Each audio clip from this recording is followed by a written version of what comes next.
છે water purifier project એટલે કે પાણીનું શુદ્ધિકરણનું પ્રોજેક્ટ। આ મોડલનું હેતુ છે કે ફેક્ટરીઓ, ગટરો અને ઘર વપરાશનું ગંદુ પાણી આપણે આ મોડલ દ્વારા સ્વચ્છ કરી શકીશું। સૌપ્રથમ આપણે આની અંદર જોઈએ તો એક પાત્રની અંદર ગંદા પાણીને ભરવામાં આવે છે। ત્યારબાદ તેને મોટર પંપ દ્વારા પ્રથમ પાત્રની અંદર ડાળવામાં આવે છે। પ્રથમ પાત્રની અંદર હોય છે કપચી। કપચીમાંથી ગંદા પાણીને પસાર કરીને આગળ બીજા પાત્રની અંદર પ્રવેશવામાં આવે છે।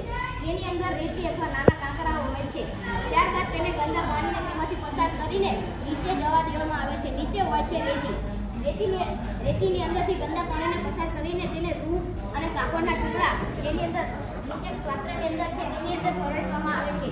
ત્યારબાદ ગંદુ પાણી નીચે અંતિમ પાત્રની અંદર પ્રવેશે જેની અંદર આપણને પાણી શુદ્ધિકરણ થયેલું પાણી મળશે। આમ આપણે ગંદા પાણીને શુદ્ધ પાણી કરી શકશું। આને જો આપણે પીવા માટે ઉપયોગમાં લેવું હોય તો આપણે તેને ઉકાળીને પીવું જોઈએ।